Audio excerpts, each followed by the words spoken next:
It is indeed a pleasure to welcome each and every one of you to Eastern Michigan University's 29th Annual Dr. Martin Luther King Jr. President's Luncheon. To set the tone for today's celebration, we will now hear the traditional ringing of the bells, followed by a recording of the Reverend Dr. Martin Luther King Jr. After a moment of silence and reflection, Pastor Sarah Jackson from EMU's University Christian Fellowship will deliver today's invocation.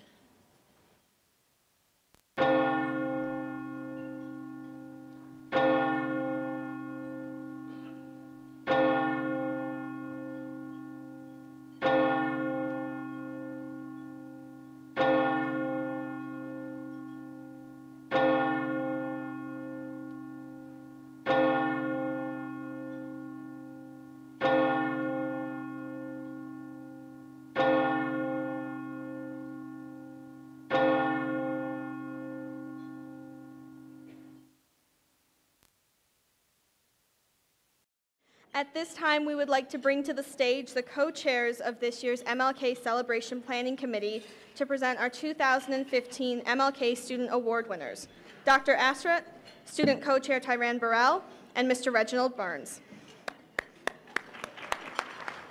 Good afternoon. I hope you have enjoyed your lunch. We are going to be giving the awards now. First one, I will be calling upon the gentleman who won this award. It is the Evan Strand Diversity Award. It is modeled after the Nobel Peace Prize. This award annually recognizes an individual for significant contributions to advancing the understanding and furthering the acceptance of diversity at EMU. The 2015 Evan Strand Diversity Award winner is Aaron Suganuma.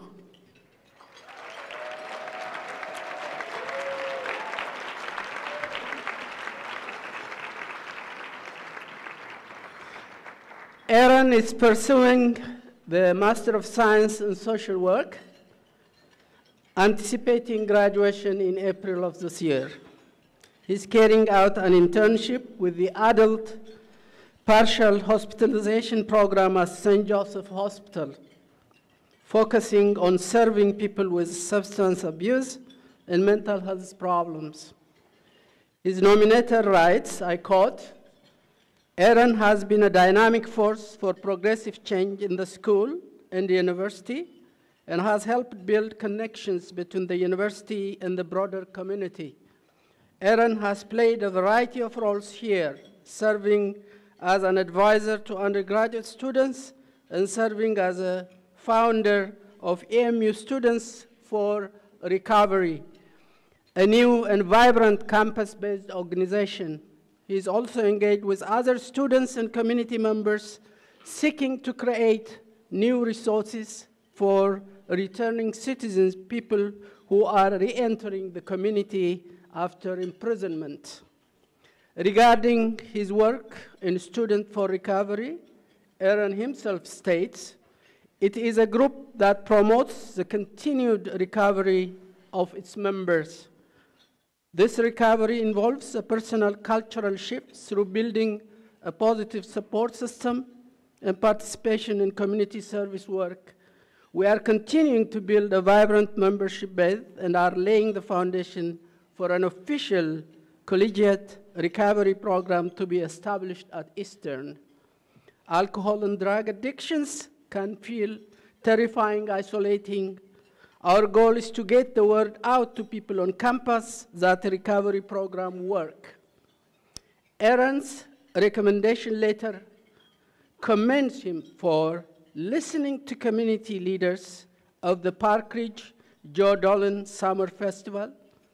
One letter writes, I quote, Aaron dismantled many obstacles that challenged our university to be part of this festival. The festival began many years ago as a Black Arts Festival and served much of Ypsilanti. Due to financial problem, it stopped and was started again as the Park Ridge Summer Festival for the south side of Ypsilanti, which includes a large African population. After the tragic murder of an EMU student, Aaron participated in the campus community engagement group that sought to promote a dialogue between EMU and Ypsilanti residents. About that work, Aaron states, I quote again, "We can see how we can partner with individuals to create new and meaningful opportunities for youth, increase access to university education, and see how we can interrupt the school-to-prison pipeline. We have been able to increase volunteer and internship opportunities for our students, including new placements in the Ypsilanti community schools."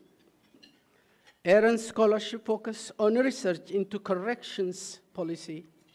He says he chose to pursue a degree in social work to identify, promote, and implement more effective practice in the carceral system. Aaron describes a paper of which he is particularly proud on community-based alternative to incarceration.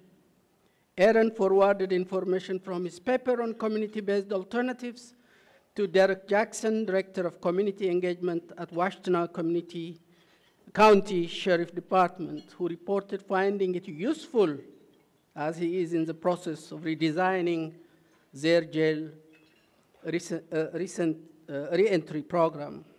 Aaron shares that, he said, I recall the struggle I felt when transitioning from a mostly Asian environment in Hawaii to a mostly white community in Michigan.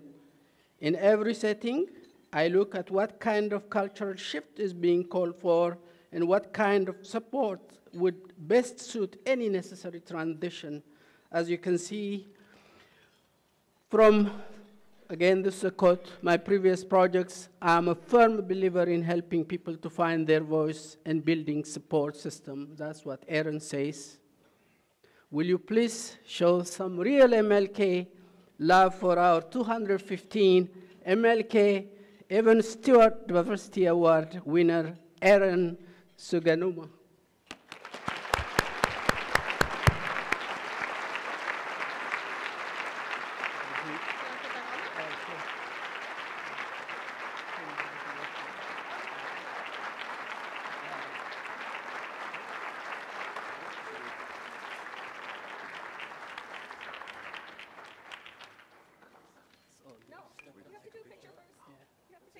Oh, okay.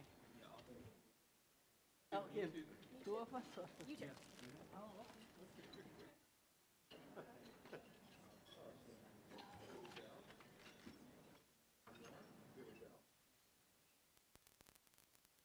Let's have another hand for Aaron.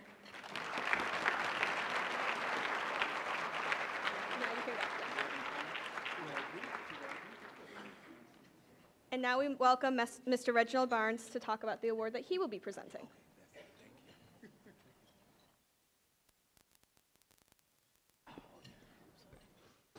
Our MLK Student Humanitarian Award winner is a native of Saginaw, Michigan, who desires to serve his country on an international stage by representing the interests of disenfranchised abroad.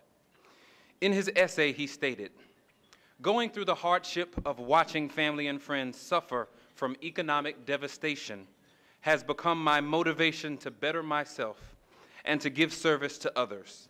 But it has not been easy. Not having an African-American male teacher or role model I could identify with or relate to made it especially challenging because I had no path to follow. I am fortunate to have a great single-parent mother who supports me and always inspires me to experience new things. But just as Dr. King mentioned, taking the first step was all I needed." Our humanitarian came here to EMU to play football. After 1 year as a running back on the Eagle squad, he decided it was more important for him to excel in the classroom than on the gridiron. Since making that decision, he has achieved much more than he could have ever imagined. He is now a senior in the Honors College who looks forward to graduating in April 2015 with a Bachelor of Arts degree in Economics and Political Science and a minor in International Business. Among his experiences at EMU, he has served as a senator for student government, was an at-large member of the Student Leader Group Advisory Board to the Board of Regents, and helped organize Ypsi Pride Day, a service event that drew over 700 volunteers to serve in the local Ypsilanti community. He has also served as a program advisor for the Upward Bound program and mentored students in the Gear Up program. After graduation, our award winner plans to pursue a career overseas as a foreign services officer. In preparation for this work, he has served as a Michigan delegate for the United States Student Association, a legislative intern for State Representative David Rutledge, a congressional intern for U.S. Congressman John Dingell, and a political and economic intern for the U.S. Department of State Embassy in Pristina, Kosovo. Among his many awards for community involvement and academic achievement is the Thomas R. Pickering Foreign Affairs Fellowship, which is funded by the U.S. Department of State and administered by the Woodrow Wilson National Fellowship Foundation, to attract outstanding individuals from various social backgrounds who have an interest in pursuing a foreign service career. Fellows receive financial support that covers the cost of tuition and fees, room and board, books, among other expenses, for their senior year in undergrad and first year of graduate school. Our winner is also an active participant in EMU's Brotherhood Initiative, a program designed to improve the retention and degree completion rates of students who identify as men of color. In his essay, our winner stated, "Service to my community is something I embrace because it is one of my core values. Commitment to my community and leadership are attributes I know I will have to continue in order to live up to Dr. King's dream." It is with great pride that I present the 2015 MLK Student Humanitarian Award to Mr. Travis Harold.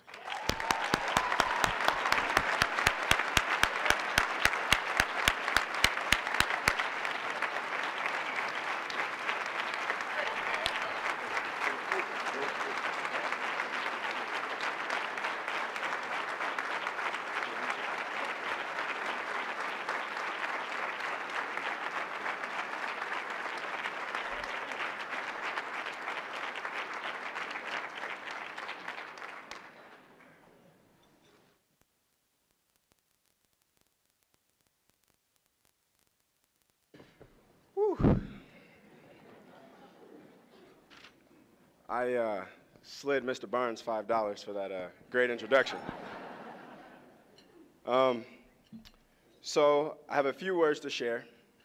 I will make it quick as I know we have a program to continue with. I would first and foremost like to thank my family for being a huge support system in my life. I would also like to thank Mr. Barnes, the MLK Committee, Dar Mayweather, Diversity and Community Involvement, the EMU administration, and the overall community for upholding this very important week, which is one of EMU's most prestigious traditions. And I am privileged to be a part of today. It's just a lot of emotion in me. I am deeply humbled by the committee's decision in selecting me for the Martin Luther King Student Humanitarian Award. My journey to EMU is not a traditional one. I was admitted as an underperforming, at-risk student. And given the support I had, the people who believed in me, some of you in this room, I now stand before you today in my senior year and my final semester, close to graduation. I stand before you as an honor student.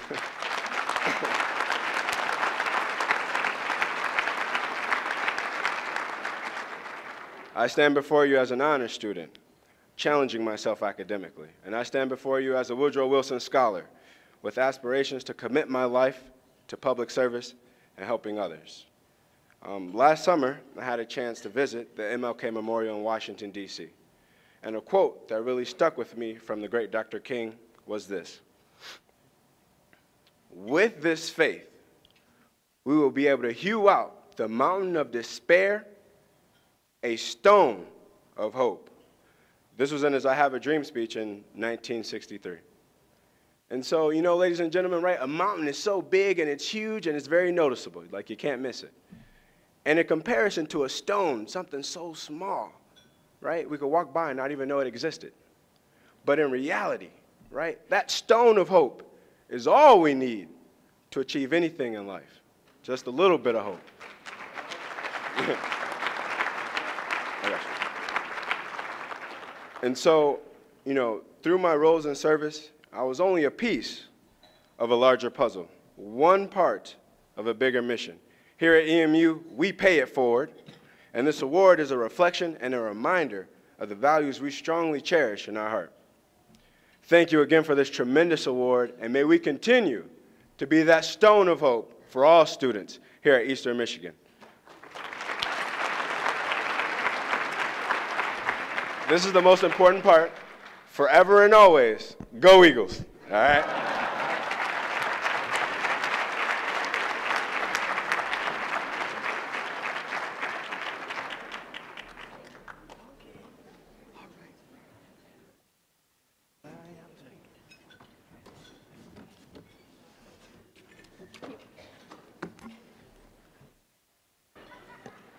Of course, they put us after Travis.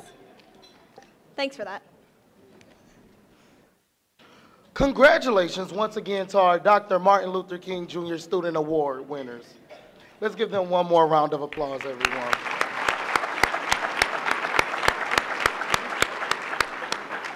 We would like to now invite Mr. Ken Dobson, EMU's Executive Director of Government and Community Relations, back to the stage to present the winners of the 2015 Dr. MLK Humanitarian Awards. Ladies and gentlemen, Mr. Ken Dobson.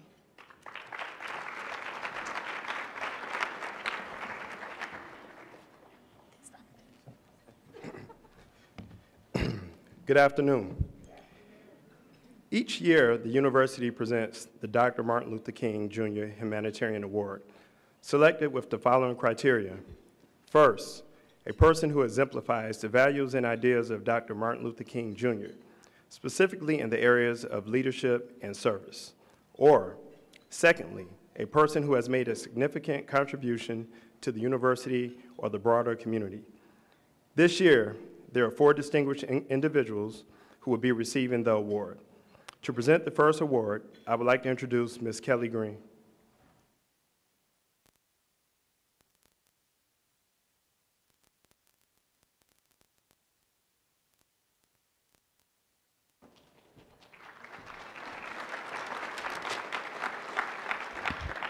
Well, I'm going to try not to cry, Mr. Clack. It is indeed a pleasure to present the 2015 Dr. Martin Luther King Award, Humanitarian Award, to Regent Emeritus Floyd Clack. I cannot think of anyone who is most deserving of this award. I'm about to cry. I think I've met Mr. Clack in 1994. And I was a member of his staff, and we had some good talks together, and I always witnessed him doing the right thing, not the thing that was the most popular thing to do, nor the thing that would propel him to the next higher office, but he always did the right thing for the right reasons. As a Michigan educator in the EMU region, he focused on Eastern remaining a welcoming university that cares about students first and foremost. And while a state representative, he championed legislation and initiatives that had an impact on all of Michigan residents. In his many years of public service, he has definitely exemplified the values and ideals of Dr. Martin Luther King.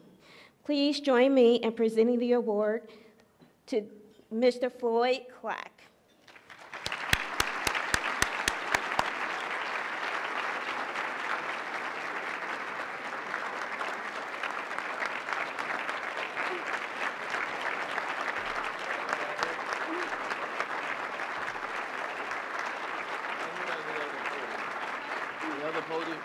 Thank you.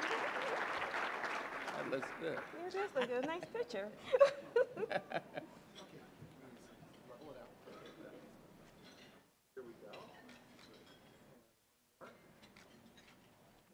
Thank you.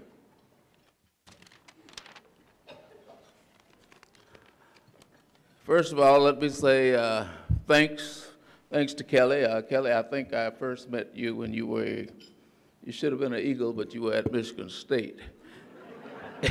And you did internship for me, I think it was, something like that. But Kelly has been she was an outstanding student, and then she ended up working, and I think the last 2 degrees came from Eastern Michigan, right? The last one. She's working on the second one from Eastern. So I want to thank you, Kelly, and Mr. Dobson, the governmental relations person, President Martin, committee, all of those students who are involved. Thank you. I certainly appreciate this. My wife and I got in touch with Eastern as young teachers. We discovered that if you get a master's or get a MA plus 15 or whatever, you got more money. So, hey, we got to go to school. We got to get a pay raise, you know. So we started going to Eastern, and we enjoyed it. I ended up, matter of fact, Beth, you may want to lobby for me here.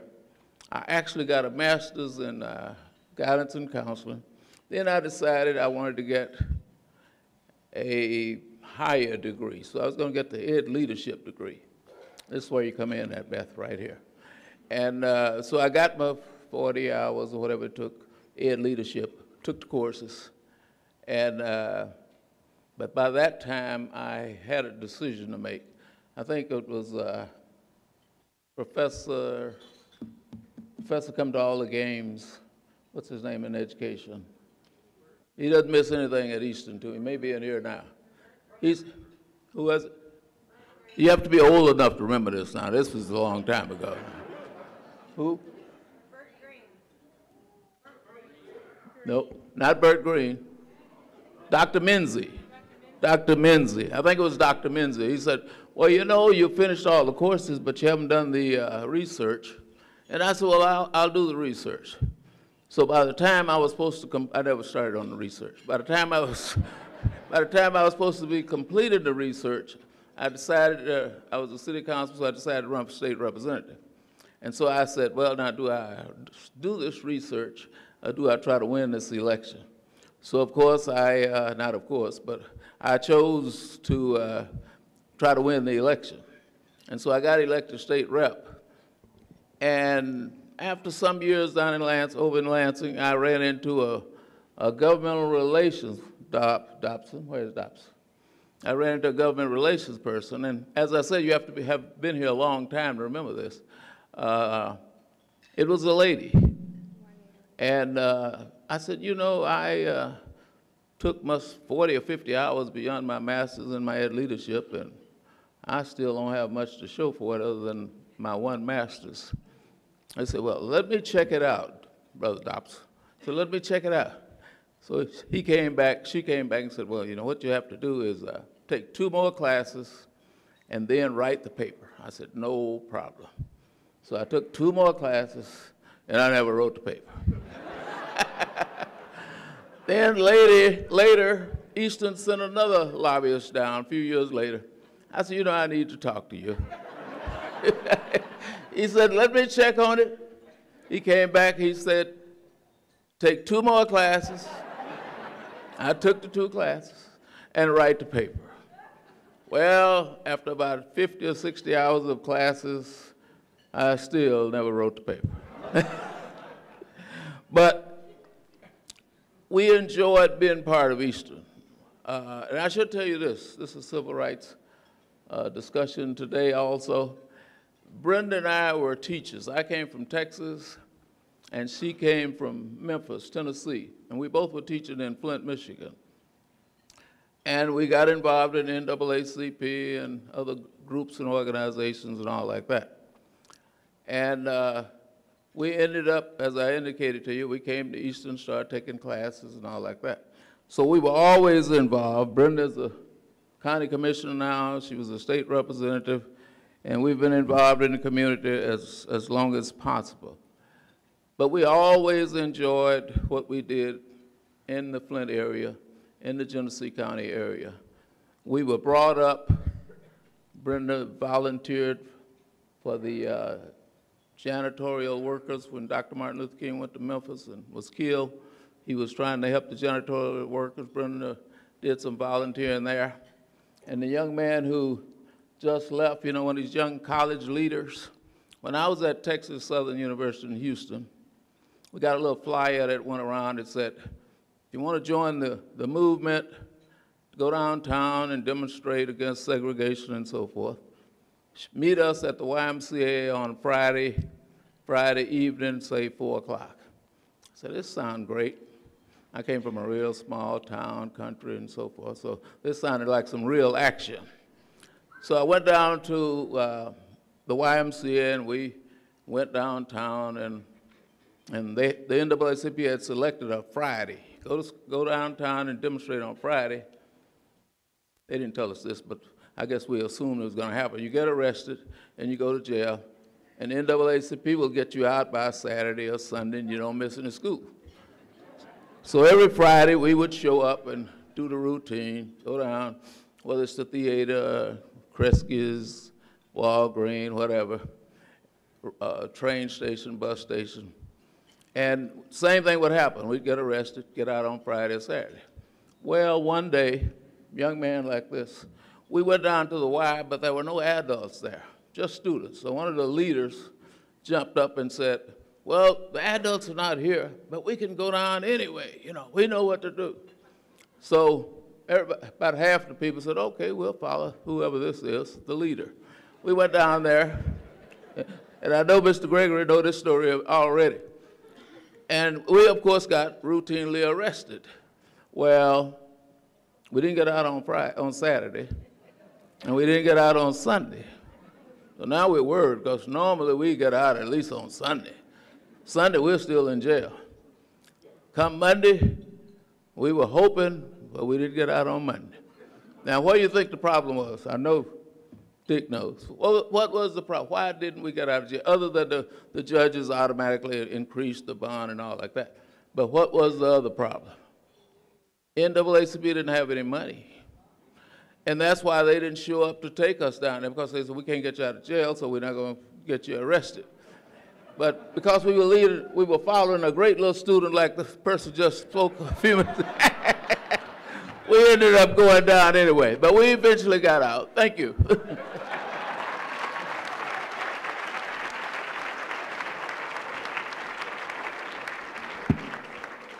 To present the next award is Jessica Decky Alexander.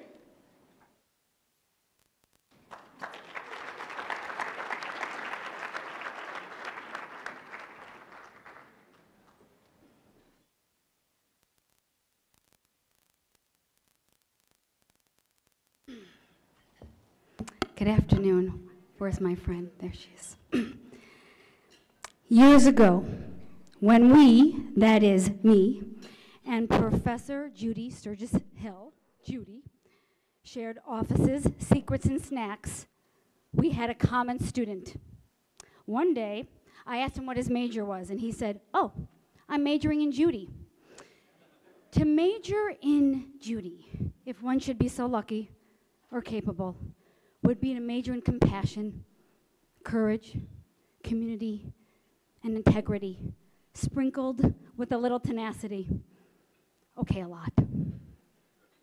Anyone who has met Judy, worked, been a student, a colleague, rubbed elbows, competed against her in forensics, friended her on Facebook, I'm kidding.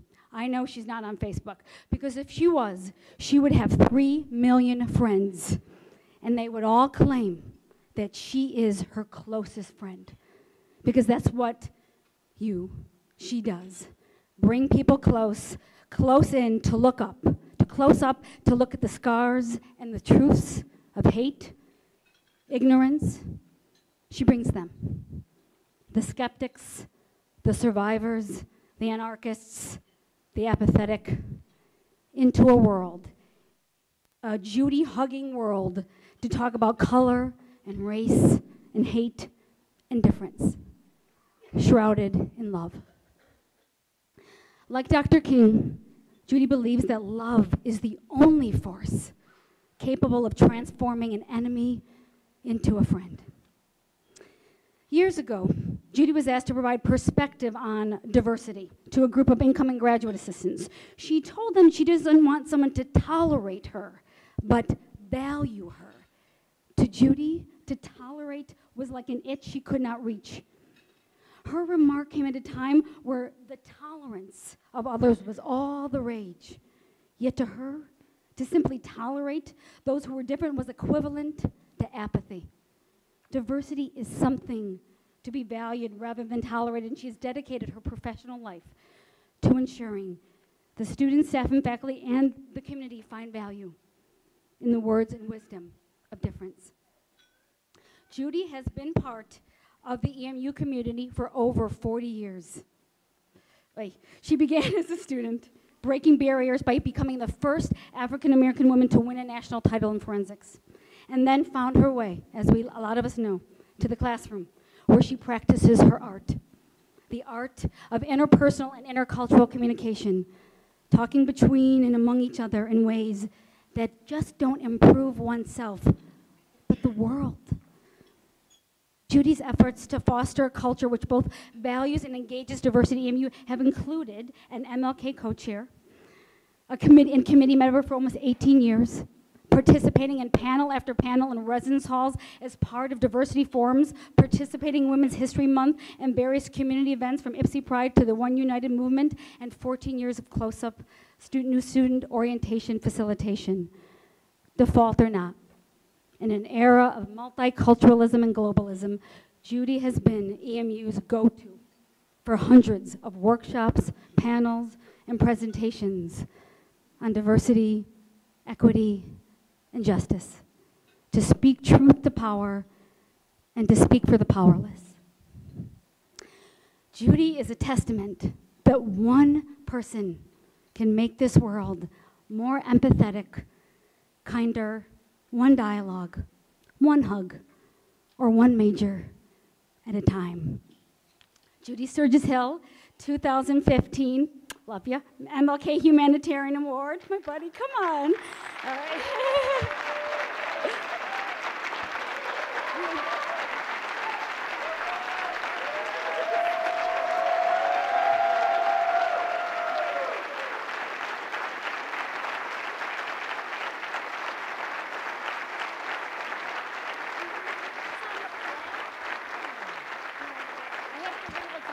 They're gonna kill me if I don't read what's on the plaque, Judy. So here, Judy, your plaque says, believing that diversity is something to be valued rather than tolerated. She's dedicated her professional life to ensuring the students, staff, faculty, and community find value in the words and wisdom of difference.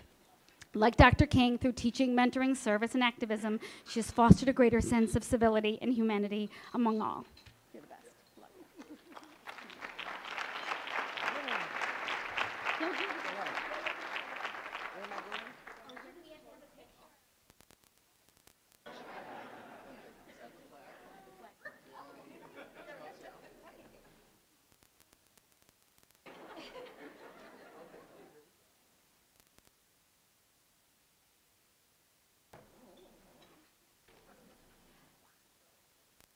Okay, so what's a person supposed to say after that?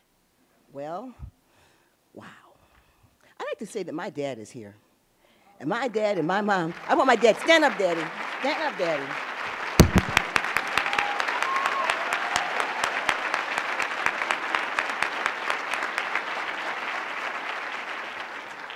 And I must say that I guess I am how I am and why I am because I had parents who believed that having children meant taking care of children and sacrificing their relationship to make sure that their children were taken care of and covered.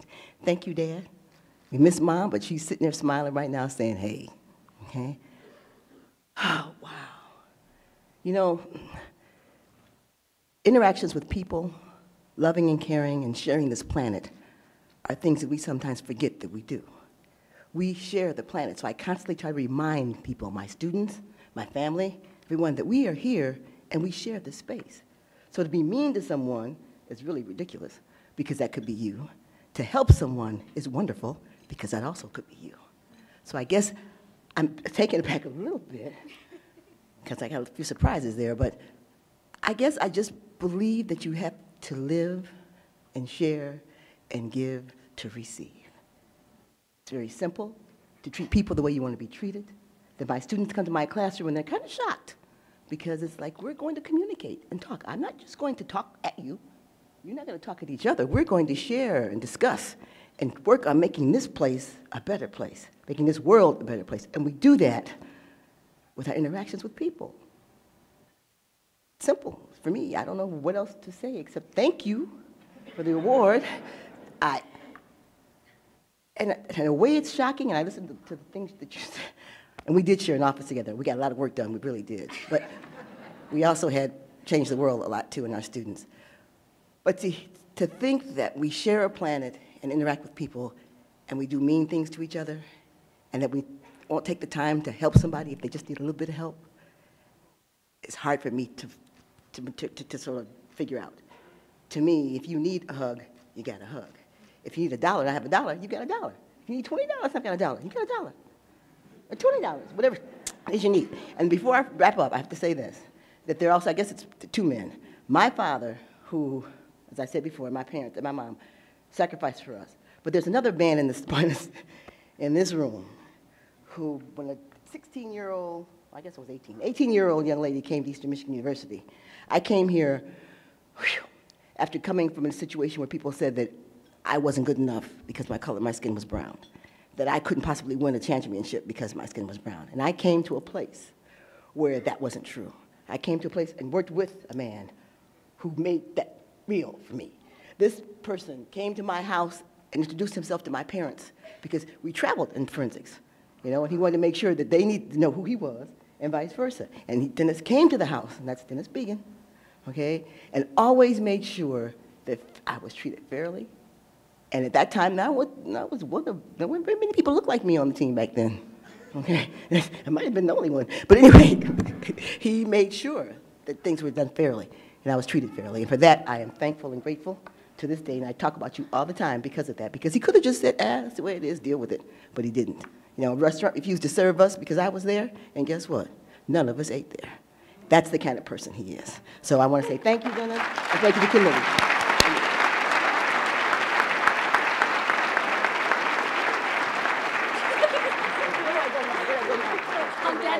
We're gonna take this. You're gonna take this though. Give me the award. Judy, gotta take this. Thank you very much. Oh my God.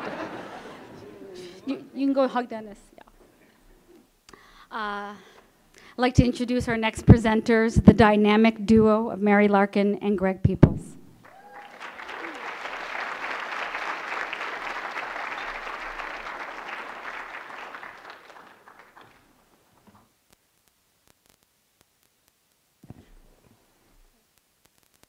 Are you coming all the way over here? We didn't talk about this part. You want to? Okay. Oh, no. You can sit. No, you sit over here. Okay.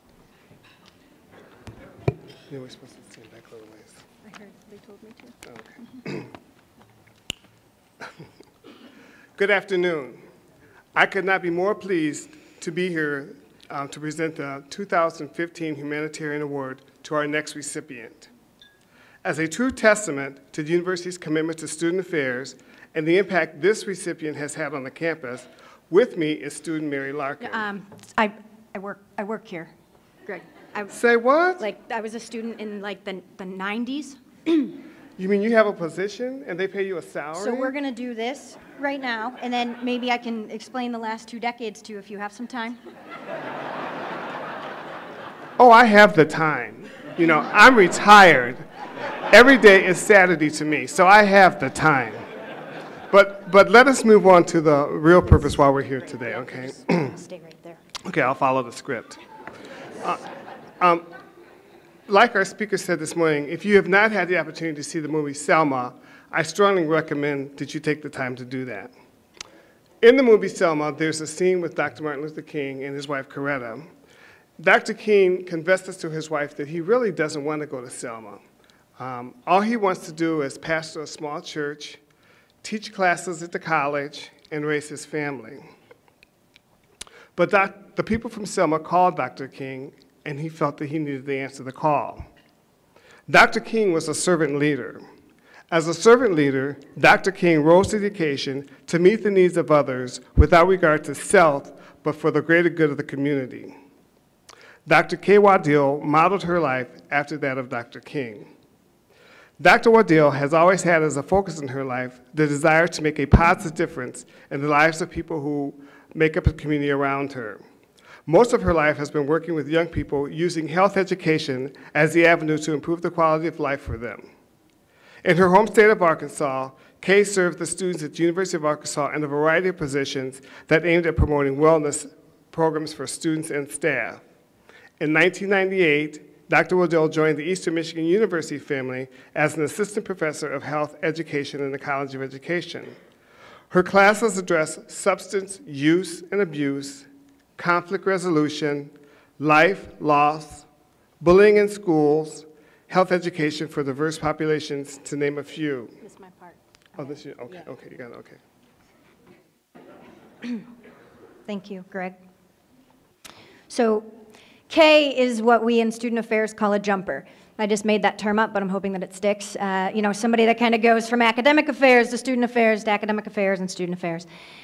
She has been incredibly instrumental to diversity work on this campus. So those of you who are familiar with DCI, Diversity and Community Involvement, Kay was the first director of DCI, and that brought 4 areas together that maybe would not have done that in the past, along with many other folks, one of who you're also going to hear from in a minute, that were instrumental in this work. And so that was the Center for Multicultural Affairs, the Lesbian, Gay, Bisexual, Transgender Resource Center, the Women's Center, and the Vision Volunteer Center. These areas would not be what they are, doing the work that they do and supporting students in the process that they are currently in, which apparently you call retention, had it not been for the work of Kay. See, Kay understands race, while also understanding culture and language and native country and the impact that that has on students. Kay understands sexual orientation, while understanding the intersections and the diversity that also includes gender identity and the queer community well beyond sexual orientation on this campus. She understands disability, she understands ability, socioeconomic status, family status, and how all of those things impact each and every one of our students, and how if we can understand those things, our students are more successful at EMU. Am I still, it's still me, okay, I'm gonna keep going. There's not another person that could have built a foundation of DCI like Kay did. Although she's rooted in academic affairs, Kay has been always and is an advocate. She's an advocate for students, for justice, for opportunity, for fairness and equality. And as many people in this room know, Kay's advocacy is not silent at all, really, ever. Kay has a voice, and when things get difficult, Kay does not get quieter. Kay gets smarter. And she pushes hard. And that fight and that voice have given us so many things to be proud of that have changed the culture of EMU for the better. Things that ultimately ensure what is best for the larger campus community. Things like a professional staff position in the Women's Center, a campus that's about to be smoke-free, comprehensive sexual assault prevention, campus-wide bystander intervention training, and without a doubt, her greatest achievement came in 2008 when she hired me. Are you following the script? Did I? No, okay, this is mine, okay. You forgot something, okay. In fact, Kay's service is remarkable. I've had the pleasure of working for Kay as the co-chair of this august committee from the years 2005 to 2011. To name a few of her other accomplishments, Kay chaired the EMU Women's Commission, she co-chaired the EMU Heart Walk, and served on the Gender Issues Committee for the NCAA certification at EMU. Yeah. Yeah, Thanks. Oh, so many papers. She holds 3 degrees from the great state of Arkansas. I know you'd like that Arkansas shout out as many times as you can get it, including a PhD in health science. She is currently a professor of health education in the Department of Health Promotion and Human Performance. Eastern Michigan University is a more inclusive and just place because of her. The already 3 decades of awards and achievements are just prerequisites, not just. Those are all really important too, to honor who we have today. I think you're, oh, yep. Good. So, the plaque reads, she has worked tirelessly and effectively to advance a welcoming campus climate for EMU's multiple diverse students and staff populations. And being a campus diversity leader, she has served as a role model and mentor. While laboring for cause and values, she most actively represents in thought, action, and spirit the leadership consistent with Dr. Martin Luther King. Please join us in welcoming Dr. Donna K. Waddell, 2015 Humanitarian Award.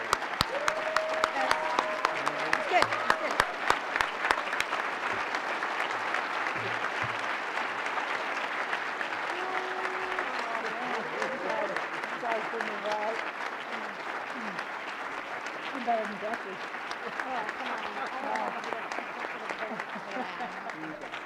Do we need a picture here? Randy, what do we do, Randy? Okay. What do we do?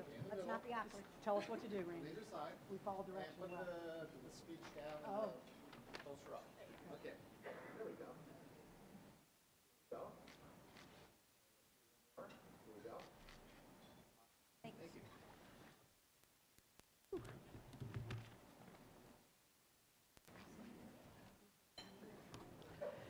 Wow. As someone who's chaired this thing before, I can tell you that people are nervous because we're way over on time. But I do want to thank Doctors Carol Haddad and Ron Woods for their nomination and support for this very distinguished honor today. Neither of them could be here. Please keep Carol in your thoughts and prayers. She's had a double knee replacement.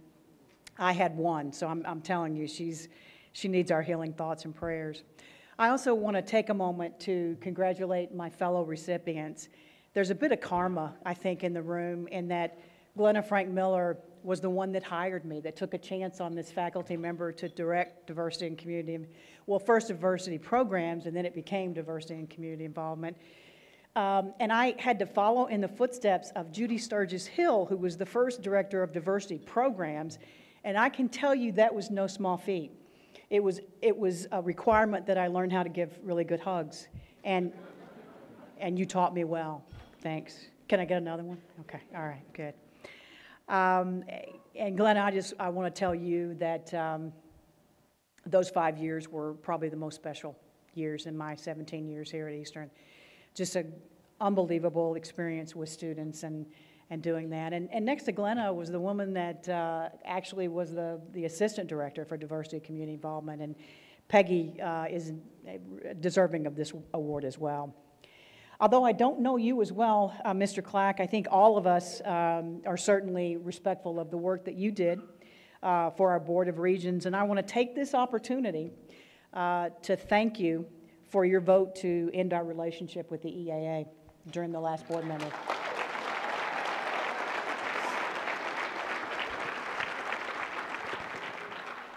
Mary said it well. I had to get some political thing in here. And because we're short on time, I really wanted to get every single person in this room that's ever been on the MLK committee, that's ever chaired the ML committee, to stand and be recognized, because Reggie did it right. There is so much work that goes into this, and there may be other universities that do it as well, but there is nobody that does it better than Eastern Michigan University.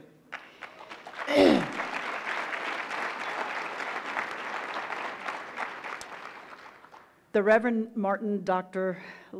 Martin Luther King, I'm not nervous, had many, many memorable quotes, but one of my favorite is this: there comes a time when one must take a position that is neither safe, nor politic, nor popular, but he must take it because conscience tells him it is right.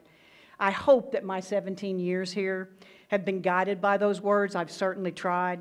I was raised in rural Arkansas and have many conflicting memories of a segregated South. And I remember one time in particular when in my uncle's dental office, I was very aware of colored-only waiting rooms and water fountains. And I asked my uncle and the other adults in the room at the time, why do we have 2 waiting rooms? Why are there 2 water fountains? To which my uncle replied, well, that's just the way it is. I hadn't started school yet, so I couldn't have been 5 or 6, but I distinctly remember saying, well, that's just stupid. And so my social justice work began. The adults laughed. They're not laughing anymore at Thanksgiving and Christmas dinners, I can tell you that. Another quote that I really love of MLK's is, injustice anywhere is a threat to justice everywhere. That's certainly been my mantra in my work in diversity and community involvement. Women's issues on campus, especially those that involve Title IX and sexual assault. LGBT issues, please let our Supreme Court do the right thing in June. Health disparities, MLK said, of all the forms of inequality, injustice in healthcare is the most shocking and inhumane, and this is still an issue, people. Lastly, my most recent work has been in the area of bystander training on campus, and I'm sorry Dr. Rosenblum, who works with me on that, couldn't be here today. But my new favorite quote that we use a lot in bystander training is this: in the end, we will remember not the words of our enemies, but the silence of our friends. Silence is betrayal. Thank you. My nominator, Dr. Haddad, used this quote in her nomination letter: "Yes, Jesus, I want to be on your right or left side, not for any selfish reason. I want to be on your right or left side, not in terms of some political kingdom or ambition, but I just want to be there in love and in justice and in truth and in commitment to others, so that we can make of this old world a new one, whatever spiritual or moral path you choose." Those words are certainly a creed that we can all strive for. Continuing tensions and violence in our communities remind us that although we've made significant progress in erasing some components of racism, sexism, heterosexism, and the resulting cycle of violence, we still have so much work to do. So let me close by saying, please attempt on your own parts in your own small worlds to tackle the injustice, and don't let your silence betray lives that matter. Thank you so much for this award.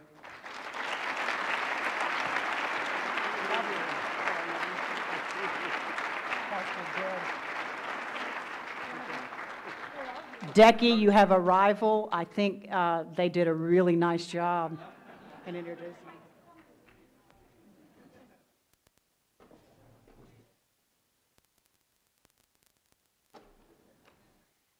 And now for our last humanitarian award recipient, we invite Ms. Regina Rowan to the stage.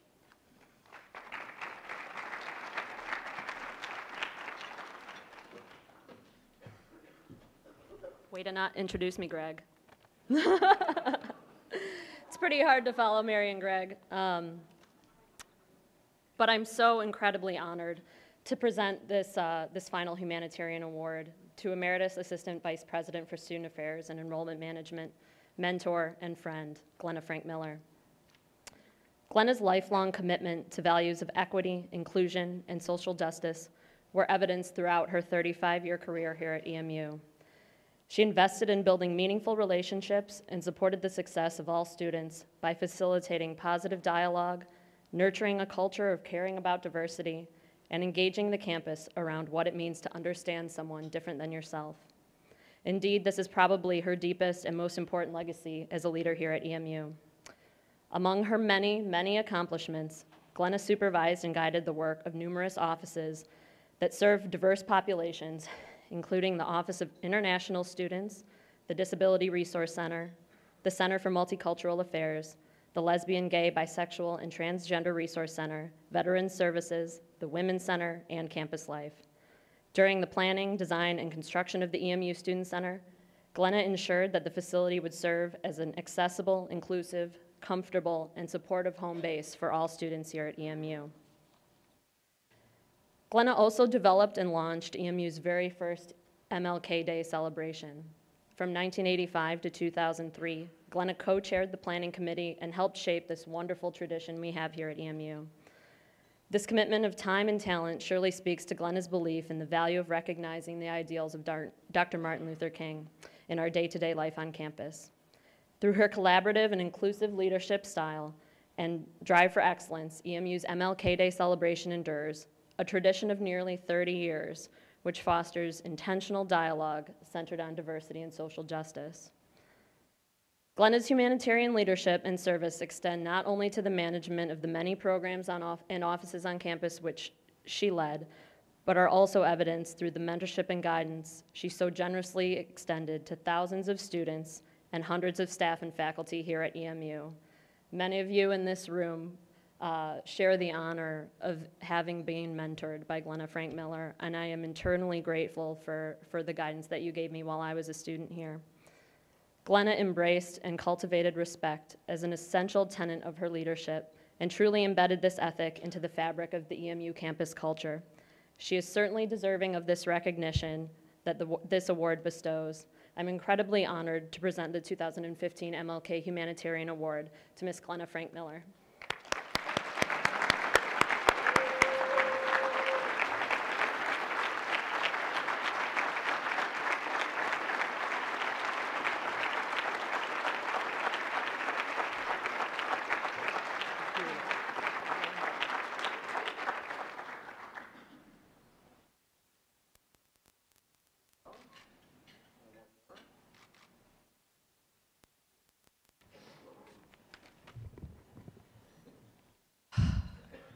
Thank you. And thank you. It's been my great good fortune, to be surrounded by fabulous EMU students for all those years, and many of them just like Regina, who is a former student body president, you might know, and currently pursuing her dream as a medical student at the University of Michigan. And she's an all-around pretty impressive woman, so thank you, Regina, for those kind words. I appreciate that. And I'd also like to thank my EMU family. This is a fabulous recognition and one that I'm deeply grateful for and almost speechless, but you know me, so I'm going to say a few words. I'm going to take my few minutes to talk a little bit about how this all started here at EMU. In the mid-'80s, Dr. John Porter, who was president of Eastern Michigan University during the decade of the '80s and our first African-American president, sat next to me in Roosevelt Auditorium for a Humanitarian Days event. That's what we used to call Martin Luther King celebration here. It was a lackluster audience, and he turned to me and said, "Next year, we're going to put the power of the presidency to the celebration of the Martin Luther King. We're going to have a president's luncheon." Now, nearly 30 years of sustained, respectful, and challenging program followed, including a week-long series, a series of traditions, including the march, the day of service, poetry and performances, close-up theater, and nationally recognized thought leaders and speakers. In other words, the MLK celebration that you experience today is rooted in 3 decades of the very best kind of EMU collaboration. There are hundreds of EMU students, faculty, and staff who made this happen, including every president who followed Dr. Porter, including Dr. Susan Martin, so thank you for that. And also including 2 wonderful colleagues I've shared the stage with, Judy Sturgis-Hill and Kay Woodeel. It's been a pleasure. Congratulations to you, and also congratulations, Regent Clack, and our 2 student winners, Travis and Aaron. So it's a thrill to be here with you. Congratulations to all of you. And there are so many other contributors to the MLK celebration, and I'm actually going to name a few of them. The first MLK Planning Committee chairs, Elizabeth King and Ron Woods, followed by Greg Peoples and Decky Alexander and Keith Jason and Don Percy, bless her soul, and Reggie Barnes and others. Scores of people worked on the MLK President's Luncheon, including Shelley Wilson, Kathy Tinney, Norma Taylor Bishop, Nora Martin, Melissa Gennady, Sharmika Miller, Greg Costanzo, and now also Dar Mayweather and Ebony Walls, my twin today. If you open up your program and browse through the list of past keynote speakers, you'll see Henry Louis Gates Jr.'s and Murley Evers Williams and so many others, and today Dick Gregory. So many people who shook us up quite a bit and also inspired us. We enjoyed President's Luncheons in the McKinney Union Ballroom, and then the Hoyt Conference Center, now DPS, where Muhammad Ali walked into our celebration to say hello. Does anybody here remember that? I know Greg does. Yes, thank you. Yes, hi, Nora.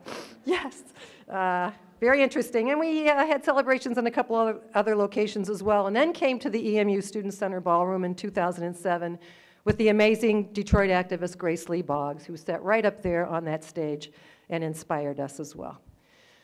But what really has made all the difference is the leadership and participation of many students at EMU, including Taran Burrell right here, who is our student co-chair. And also a student who at our very first EMU Leadership in 2001 had a vision for a student performance program called Color of Drums, which continues to this day. We launched the student MCs so that amazing students like Angelie and Wenzel, who are here today, could add their voices to the luncheon celebration. And let me just say thank you for the great job that you did today. And thanks to Table 19 right there, my friends and family and colleagues and student leaders, and it's been so great to see so many of you here today, and I appreciate being here, and I appreciate all of you. So in my final couple seconds here, what does this award mean to me? It's everything I just described.